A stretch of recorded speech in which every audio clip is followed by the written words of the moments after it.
Hey everyone, how's everyone feeling tonight? My name is Abet aka Abet Speaks. I'm a singer, songwriter, spoken word artist from Chicago, Illinois. Just want to say thank you so much to Capo for bringing me out here. Can we all give him a round of applause? This might be a long shot, but I want to see if anybody is from my alma mater, U of I. I am. I see you. Okay. As I said, I'm a spoken word artist. I'm sure we all know it's Filipino American History Month. We all know that? Yeah? Okay, so as a spoken word artist, just as a songwriter, I take a lot of inspiration from my family. Being a Filipino American, they have such a huge impact on my life.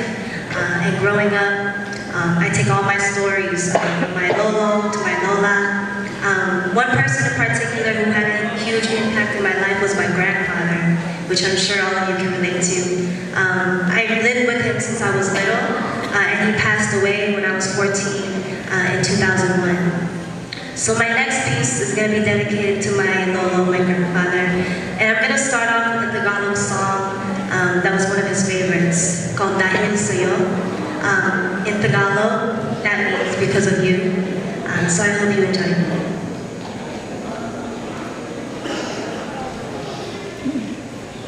Sa buhay ko'y labis ang hirap at pasakit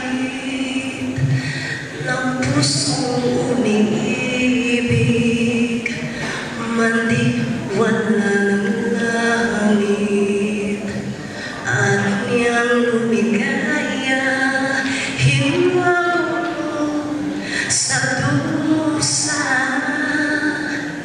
Tanging ikaw sila ang aking pag-asa.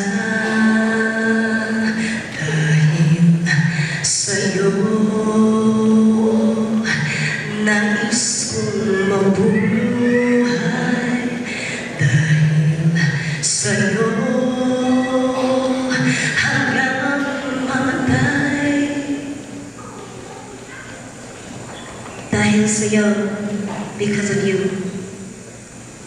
Born January 1st, 1911, the day that God has decided to send an angel down from heaven to bless me with my origins by giving me yours, not knowing 76 years later, your granddaughter would be born. Iba, Zambales, Chicago, Illinois, two different stomping grounds with the same joyful noise, the birth of a patriarch and the birth of a writer, to a family, to a mother you made a survivor, because you had survived not one war but two world wars happened in an era where you used to till the soil from daybreak until night in the jungle with your bolo, your tall jungle knife. Age 8, you were farming, giving your family support. Age 8, I was playing Power Rangers on the porch. Had you never walked those miles up Bataan Death March path, I would have never heard your stories or written about your past, about hiding all the food beneath the house late at night to protect your family from starvation, protect your family from the might of the Japanese invasion, raping women at their knees. But you kept my Lola safe from the soldiers' powerful siege. And even mom says you're a hero, even if you never made that much. You always gave her what she needed, always gave her just enough to go to school so that she could see her dreams of coming to America despite poverty. And it seems, though you wanted her to stay, you were convinced that she should go. And it's because of that decision, Lolo, I stand here on stage at Night in Manila 2014, all alone.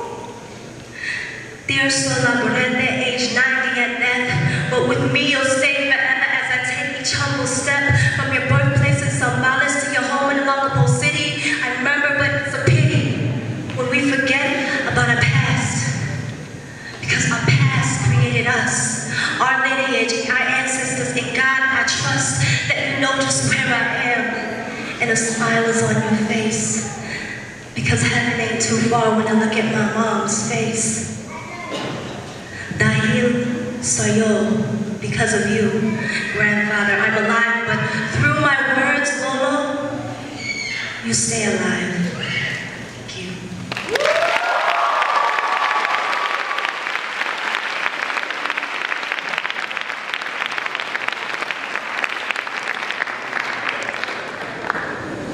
So I have another piece to share with you guys. Just moving along with the theme of family. Growing up, I was surrounded by so many positive female role models, like my mother, my sister, my ate, and my cousins. So we wanted to write a piece about them and how they helped me kind of be secure with myself as a Filipina and grow up to be strong. So the next piece is called Models. It's my last one. So thank you again, Nakako, for having me. And here you go.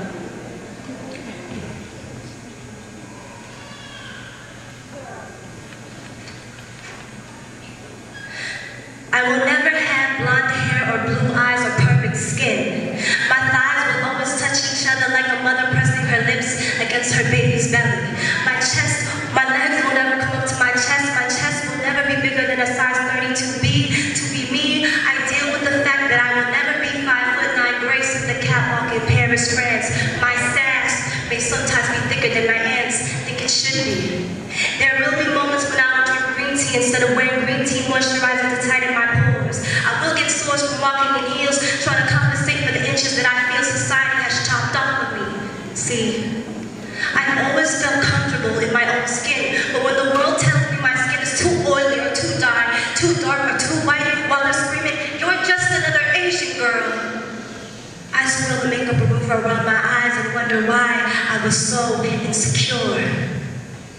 When I was 14, I wanted a magazine to tell me that being 5'0" was sexy, or that my flat nose was the next big thing. My face was never in a spread for a spring or fall fashion line. I didn't have time to pretend that I wasn't a Filipino preteen with 2 immigrant parents, a dying grandfather, and a high school full of kids who forever thought she was Chinese. I'm Filipino, by the way. So I believed as a writer, I could create my own catalog for the women that I love. And I would say, this is my mother and my sister, 2 models, one 5'4", the other 4'11". Together they form a stepping stool up to heaven where I see my grandmother, Euphemia Malone Labarente, who stitched together her 3rd grade education, hustler mentality, street smarts, Catholic morality into a fabric made of family comes first. Reading books stage left is my father's mother, Prima Tiba Ibalio Lardisabo from the Providence of Talodin Ilocos Sur. She wears a long trail of miles behind her, sewed together for the miles she walked just to send her kids to school. And as a fashion-forward rule, I continue to run, jump, leap in their footsteps, footwear that elevates me higher than any Louis Vuitton pumps ever could. I dress myself in their experiences, mixing different textures, rough and smooth. The red rouge I wear on my lips is a testament to the blood, sweat, and tears, their sacrifices that I vow to share through my words. They are models, my role models. For anyone who believes that models do not exist in her shape or form, believe me, I have been torn before between beauty magazines and the mirror. We are not alone. I am a model, a role model for the do not belongs and no she doesn't, for the close-knit sisters, importantly cousins, for the dozens of females blinded by retail and the media and hovering creepers calling her exotic. You are a model, a blueprint. Whoever you want to be, you are a model with the most perfect body of potential I have ever seen. You, sisters, mothers, aunties, cousins, titas, friends, are all models. Thank you.